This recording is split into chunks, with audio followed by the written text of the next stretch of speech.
Salut la compagnie, alors voilà, vous avez été nombreux à vouloir un retour sur ce Marino Cabala, donc je vais vous donner un peu plus de détails et d'infos sur ce vélo.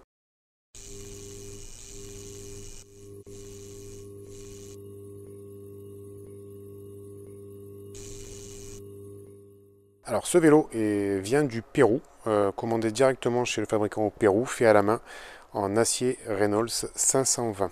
Alors c'est un hardtail endur rigide, prévu pour être monté entre 140 et 170 mm de débattement à l'avant. Pas d'amortisseur forcément.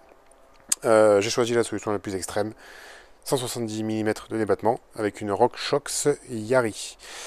Du coup, ça nous fait un angle de fourche assez important. À la base, pour du 150 mm, le fabricant indiquait que ça faisait à peu près 64,5. Donc déjà pas mal. Là, avec 170, forcément, ça augmente un petit peu. Enfin, ça diminue, mais ça augmente du coup. Ça nous fait du 63,5, 64 degrés pour l'angle de chasse, qu'ils appellent ça. Au niveau du reach, on est à 467, donc un avant assez long, et un arrière très court de 430 mm, pour un empattement total de 1215 mm. Voilà, donc pour les infos de base du cadre, c'est un taille M, donc prévu pour 1m75 à 1m85, et franchement, je suis très bien dessus. J'avais un peu peur que ce soit trop petit, mais franchement, nickel. Au niveau composants, donc tout le câblage est externe, hormis le tube de sel qui est en semi-interne. Qu'est-ce qu'on a? Donc, comme je vous l'ai dit, une RockShox Yari en 170 devant, roue avant et roue arrière en 29. Il y a la possibilité de le mettre soit en 27,5, soit en mulet, ce vélo, mais j'ai choisi le full 29 pour éviter d'augmenter encore. Je pensais au mulet au départ, mais voilà, ça va augmenter encore l'angle de chasse, c'est pas bon. Des roues Race Face Arc 30, moyeu d'été suisse, ça marche très bien.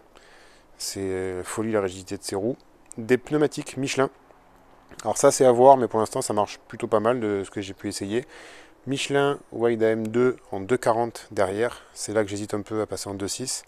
Et à l'inverse, devant, j'ai un Michelin E-Wide Front en 2,6 et que j'hésite à passer en 2,4. Voilà, donc voir ça dans le futur, ce que ça donne. Pour freiner la bête, j'ai voulu essayer, j'avais jamais essayé, des Magura. J'étais tombé sur un bon prix sur des Magura MT5 e-stop. Spécificités sont trop beaux. Et comment on dit, les plaquettes sont différenciées en deux parties, comme sur les MT7.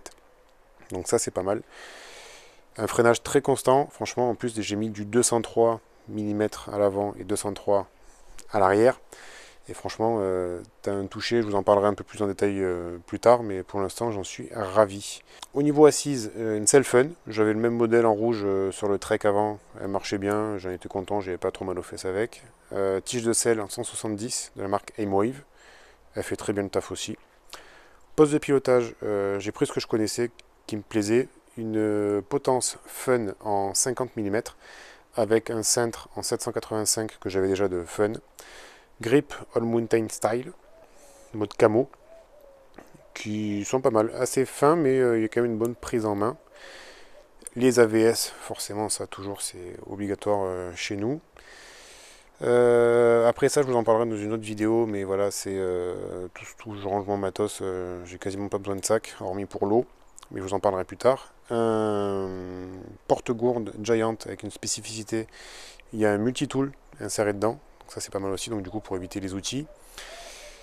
Tac, tac, tac, tac, tac. La transmission, mono-vitesse, 1.12 SLX, avec une cassette ZTTO en 11,50, un pédalier Found en 30 avec des pédaliers 170 mm pour pas que ce soit trop long pour pas taper partout. Les pédales par contre je les ai changées par rapport à la vidéo de montage parce que j'ai des problèmes avec les Shimano, il y avait une cale qui marchait pas. Donc là je suis passé sur quasiment le même modèle que sur le Trans. C'est les Fun Reaper, donc un poil plus petite, mais franchement il y a quand même une bonne prise. Donc c'est très très bien. Voilà sur ce vélo, tout ce que je peux vous en dire. Il est pesé à 15,5 kg. Voilà, donc après c'est un hardtail acier, hein, donc c'est pas fait pour être le plus léger, mais franchement ça fait très bien le taf. Et j'en suis très très content pour l'instant. Voilà, j'ai un peu tôt pour vous faire un retour, mais franchement j'en suis ravi. Voilà, j'ai essayé de le personnaliser au maximum, qu'il me plaise un max. Et puis voilà. Je vous ferai un retour plus approfondi sur tous les composants, parce qu'il y en a qui sont intéressés par les freins, etc. Même par le vélo. Je vous ferai un retour plus approfondi dans les semaines à venir, quand il y aura un peu plus de kilomètres et que j'aurai un peu plus prise en main. Voilà, bonne semaine à tous. Tchuss!